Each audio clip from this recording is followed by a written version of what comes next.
خپل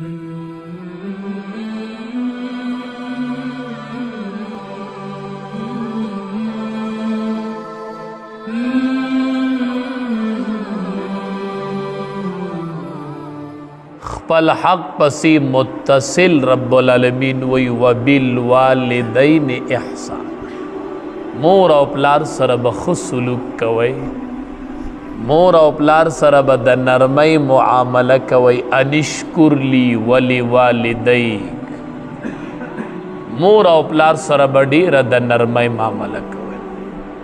که داسې حالت راشي چې د مور او پلار خدمت ستا په ذمه پریوزي،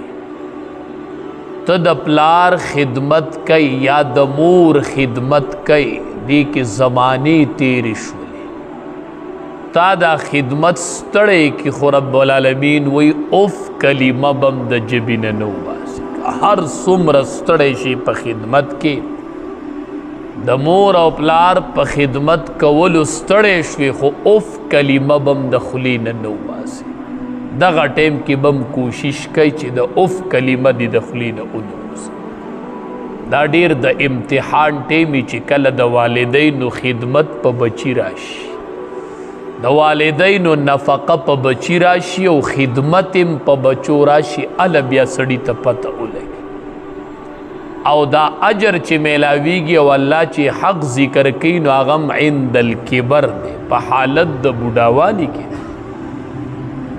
چې پلار ځوان دی او ځان له مزدوري کوي او خپل خدمت په خپله کوي، نو تای څه وکړل؟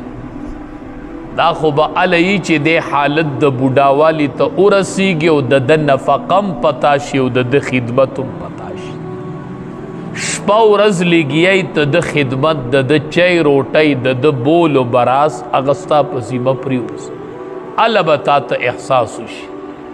نو فلا تقل لهما اف، دغه ټیم کې بم د خولې نه اف کلمه نه وباسي. په چپه خوله به خدمت کوي، اف کلمه به نه وایي. صحابي راغی نبی کریم صلی الله علیه وسلم ته فرمایي من احق بحسن صحابتی، ای زما خوږه حبیبه زه ښه سلوک کول غواړم چې ښه سلوک وکم. من احق بحسن صحابتی، ای زما خوږه حبیبه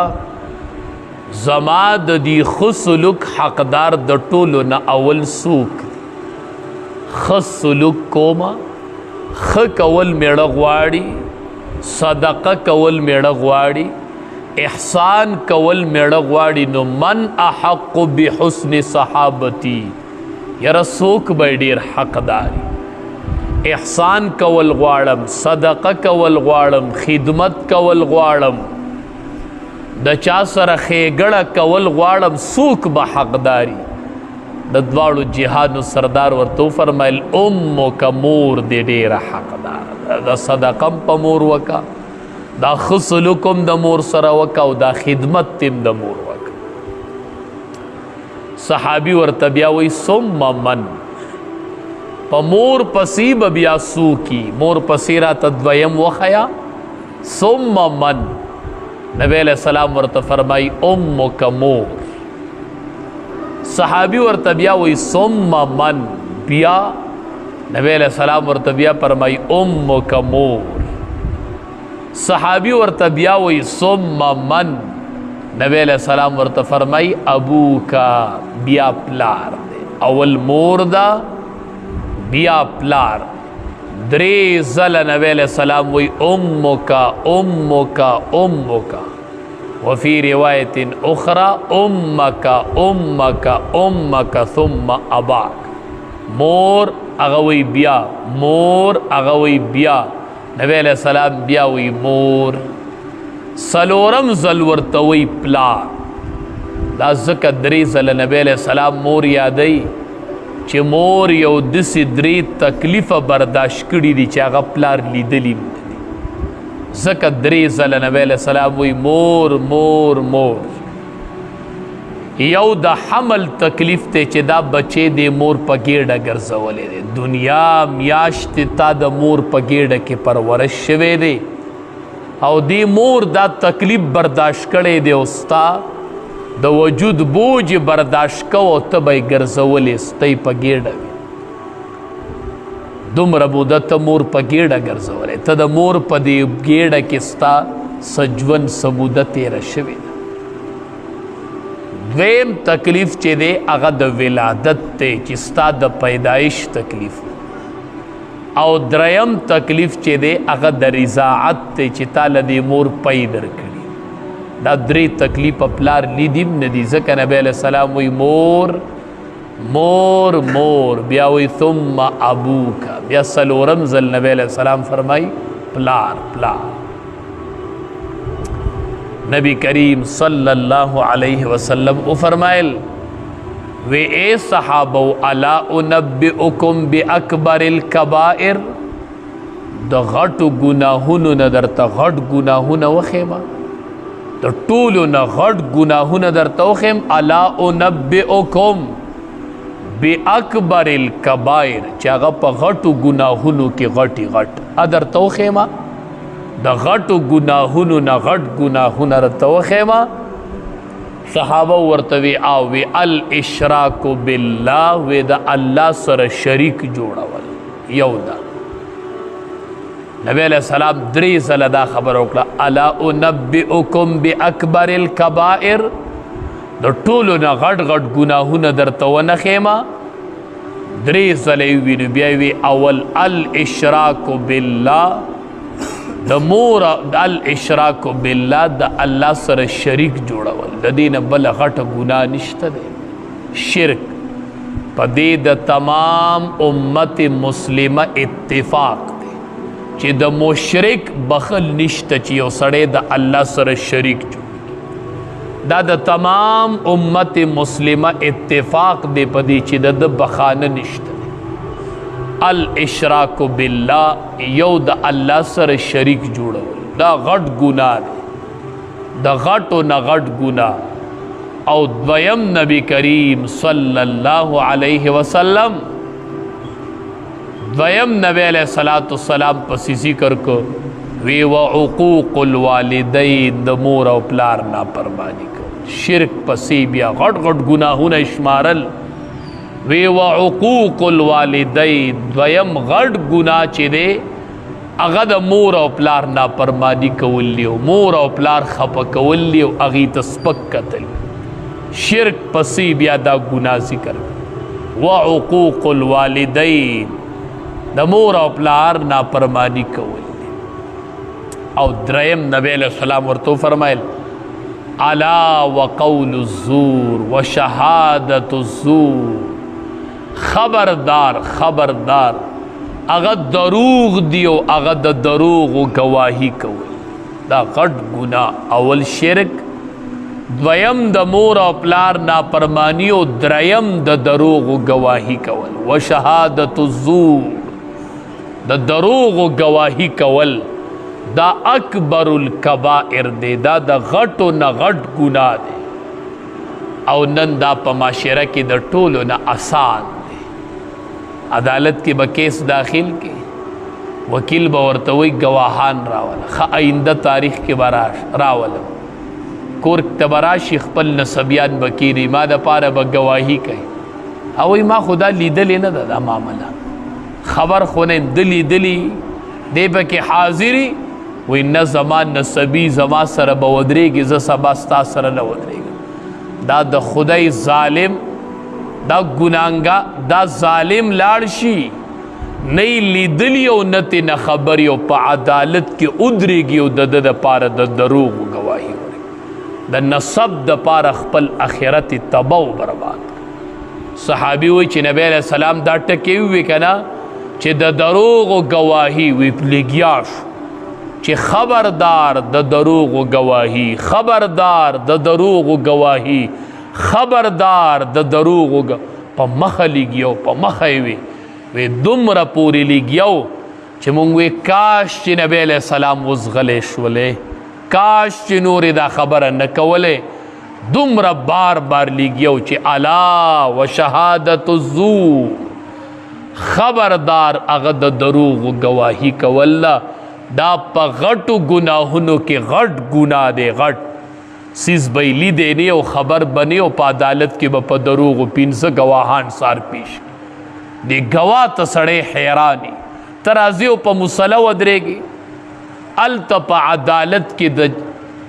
په دروغو ګواهي وکړي او د مانځه ټیم شي، هلته جومات ته ننوځي او دسو کې مونځ کوي. اکبر الکبائر د غټو ګناهونو نه غټ ګناه په دروغ ګواهي کول دي، د نسب د وجې نه او د ورورولۍ د وجې نه ځان له آخرت مه تباه کوئ. نه کومه ګواهي دا معامله مې لیدلې نه ده، په دې کې حاضر نه ومه زه به څنګه ګواهي کوم؟ نه کومه ګواهي. دا د غټو ګناهونو نه غټ ګناه چې دی الا قول الزور و شهادت الزور، دروغ ویل یا د دروغ گواهی کول. نبی کریم صلی الله علیه وسلم فرمایل دا د ټولو نه غټ لوی ګناه دی. نبی کریم صلی الله علیه وسلم فرمایل وی هغه کس باندې الله لعنت را لیږي سب اباهو چې هغه خپل پلار ته کنځل کوي، په ده د الله د طرف نه لعنت راولي. کم کس چې خپل مور ته کنځل کوي، په ده د الله د طرف نه لعنت راولي. مور ته دې کنځل کوي او د الله د طرف نه لعنت را روان، پلار ته کنځل کوي او د الله د طرف لعنت را روان. کشران پوه کوي. نبی علیہ السلام صحابه ته دا ووی، نو صحابي ورته وی خپل مور ته هم څوک کنځل کوي، خپل پلار ته هم څوک کنځل کوي. نبی کریم صلی الله علیه وسلم ورته فرمایل چې دې د بل پلار ته کنځلو کی او هغه د پلار ته کنځلو کی، نو دا د خپل پلار ته کنځل وکړل. ته چې د بل مشر کنځې نه هغه به ستا پلار کنځي، ته چې د بل مور کنځې نه هغه به ستا مور کنځي. نو د بل مور ته کنځل کول اب ستا مور ته کنځل کوي، دا تا خپل مور ته په خپله باندې کنځل وکړه. د بل پلار کنځل دا په خپله خپله مور کنځل دي، ته د هغه مور کنځې هغه به ستا مور کنځي. صحابي وی نبی کریم صلی الله علیه وسلم ناس وی چې رغم انفن، وی ناسو نبی علیہ السلام وی چې پوزه دی په خاورو کې ککړش، پوزه دی په خاورو کې ککړش. بیا وی پوزه دی په خاورو کې ککړش. قیل من هم یا رسول الله، الله حبیبه دا څوک یادی؟ دا خیرې چاته کوي چې پوزه دی په خاورو کې ککړش، پوزه دی په خاورو کې ککړش، دا خیرې چاته کوي؟ نبی کریم صلی الله علیه وسلم ورته من ادرک والدیه عند الکبر احدهما او کلاهما فلم يدخل الجنه. اخیری چې می درې ځله وکړلې چې پوزه دې په خاورو کې ککړه شي،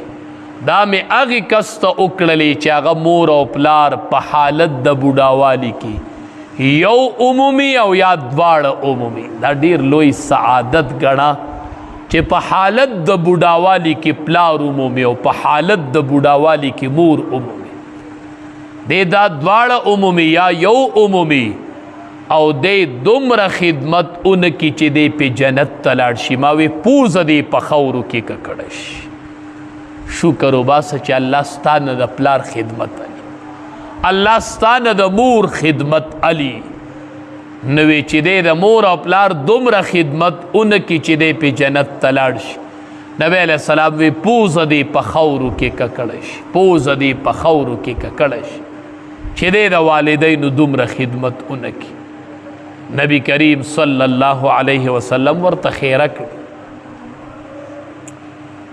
علماء واقعا نقل کړي دا مولانا عبدالشکور دینپوری رحمت الله علیه، دا ډیر لوی عالم تیر شه. هغه متعلق وی هغه ویل مولانا عبدالشکور دینپوری رحمت الله علیه چې زه یو ورځ د ګوجراوالې په بازار کې روانم، پاکستان کې ګوجراوالې بازار کې روان، یو سوالګری مې ولید غږ یې راله راک. چې سوالګري غږ راک نو ما یې پروا ونه کړله چې ما ته مخې ته کار پروت دی. هغه بیا غږ راکو، مولانا صاحب ته لږ ودرېږه، تا سره مې لږ سوال جواب دی. وی چې کله زه ودرولم نو وی ما ته وی چې زه ډېر مالدار سړی وم ډېر غټ مال مې و ډېر غټ مالدار وم ملګري مې وو ګاډي مې وو بنګلې مې وې جایدادونه مې وو او زما ملګري وخت تېرېده مونږ به شراب څکل خو عادت مې ده چې کور ته به ناوخته راتلم شراب به مې څکل او ناوخته به د شپې کور ته راتللم یوه شپه کور ته رالم نو کور ته ناوخته راورسېدلم هره شپه به ناوخته راتلم چې یوه شپه ناوخته راورسېدلم نو مور مې راته غوسه شوله چې رابلم کور ته نو کور کې به مې مور ویښه ناسته وه نور به ټول کور وده مور به زما په انتظار ویښه ناسته وه دا مونږ چې وایو والدینو ته دعا کوئ بیا به کور ته راځي ټول خلک به ودی دا یوه مور ده چې ته نه راغلی دا به ویښه ناست دا به کور کې چکر لګي هغې سر لبځي او دې لبځي چې زما بچې نه دی راغلی زما بچې لا نه دی را رسېدلی هله مور اوده کېږي چې کله بچې په دروازه ویني او بچې کور ته رادنده شي بیا به داسې هستي پیدا کړي په کور کې چا به تا ته ویښه ناسته ستا د راتلو پورې به انتظار وکړي دا یوه مور ده چې دا د بچي د راتلو پورې ویښه ناست یو چې بچې به مې کله پوره رادنده کېږي بچې مې څه شو ټلیفون وکئ تپوس وکئ زما بچې کوم ځای را روان وی چې رالم ناوخته کړی مې نو مور مې راله سپېړه را پرېښودله چې مور مې راله سپېړه را پرېښودله نو زه پوه نه شوم نه مام په مور باندې ګزار او لته مې وله را پرېښودله بس مور سپېړه را پرېښوده زم پوه نه شوم چې ما ګزار را پرېښود وی بس مور هغه خیره راته اوس هم یادېږي چې مور مې راته وی چې خدای دې په وجود کې چینجي وکړه بس دقه خیره مې د مور د خولې نه ختې وه ټیم راتم یاد دی او الفاظ راتم یاد دی چې مور مې دا خیره وکړه چې خدای دې په وجود کې چینجي وکړه او څو ورځې پس مې مور مړه شو کور خالی شو مور لاړه چې مور مې وفات شوله نو څو ورځې پس وې دې یو وخت په باندې مې دانه راوخته هغه دانه سیوا کېدله هغې دانه کې چینجي وشو په دې خپه کې پاکستان کې مې ډاکټرانو علاج ونه کو نو وې پټې مې خرڅ کو بنګلې مې خرڅ کړې ګاډي مې خرڅ کړل لندن ته لاړم د علاج دپاره هلته مې د خپلې خپې علاج شروع کو ډاکټرانو علاج کو اخیری جواب ما ته د ډاکټر نه یو میلو شو دا ډاکټر دا جواب چې چاته میلو شي نو دا د مور خیری بیا ما ته ډاکټرانو دا رپورټ راکو چې ستا دا بیماری چې دا لا علاج بیماری ده د دې ښه کېده نشته دې موږ سره علاج نشته د مور خیره دا لا علاج بیماری ده د پلار خیره دا لا علاج بیماری ده په پیسو دوکه نشي چې ما سره پیسې دا دسی خیره ده چې دا بیا په پیسو دی علاج نه کیږي نو چې ډاکټرانو رپورټ راکو چې دا لا علاج بیماری ده نه ښه کېدلم نو پاکستان ته بیا واپس رالم هر څه مې خرڅ کړي دي اوس هېڅ شی مې په مخ د ځمکه نشته دی او د دې خېټې نار ناسم په دې ځای کې ناسم او سوال کوم د دې خېټې دپاره چې دې خېټې ته مې سره هر څه مې تلي دي خو ته راته دعا وکړه ما ته مور خیره کړې وه ته مې عالم ولیدلې ما وی چې ته راته دعا وکړې چې الله مې معاف کړي او هغه د مور خیره رانه اوچته شي دا ما ته مور خیره کړې وه او نن ما ته محسوسېږي هغه حالت ما ته راورسېد سبا به پلار نه یو خیره به یې پرته مور به نه یو خیره به یې پرته دا خیره ځان سره یاده ساته دا خیره به یو ورځ په تا باندې راځي دا خیره به دې لاندې کوي یو ورځ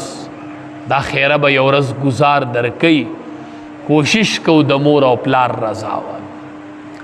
او احادیثو مبارکو کې راځي ګوره څومره د الله مهرباني ده وی چې چا نه مور او پلار خپه تلي وي وفات شوي وي او د ده نه خپه دی وستومانه دی چې زه سی چل وکما احادیث مبارکو کې راځي دی ول دعاګانې کوي او استغفار دی ول غواړي دعا دی ورته کوي استغفار دی ور لغواړي رب ارحمهما کما ربیانی صغیرا الله رحم په وکي څنګه چې زرا کوټه او ما پمای رحم کړي نو دعاګانی ورته کوي او استغفار ور لغواړي احادیث مبارکو کې راځي دا بچے با الله په فرمان بردارو بچو کی اولی کی چې دې دعا کوي دا سمر دا الله رحم دی نبی علیہ السلام صحابی توای وی ته دا غواړي چې ته په قبر کې د خپل پلار سره نیکی وکي دا غواړي چې په قبر کې د خپل پلار سره نیکی وکي او غواړم وی د خپل پلار د دوستانو سره نیکی کوه د پلار د مرګ نه پس دا د خپل پلار سره په قبر کې نیکی کول دا د پلار سره په قبر کې نیکی کول چې د خپل پلار د څومره دوستانو داغه هم عمر خلق او داغه د تعلق خلق د اغي سره د پلار د مرګ نه پس روابط ساته دا د پلار سره په قبر کې نیکی ده نو چې د چا والدین وفات دي نو دعا ور لغواړي چې رب ارحمهما کما ربیانی صغیرا رب ارحمهما کما ربیانی صغیرا الله ته په رحم وکي نور دعاګانې ور لغواړي استغفار ور لغواړي ندی مور او پلار د پاره نو رب العالمین بم پنیک فرمان بردار او اولاد کی اولی کی رب العالمین دین عمل کولو توفیق راکي واخر دعوانا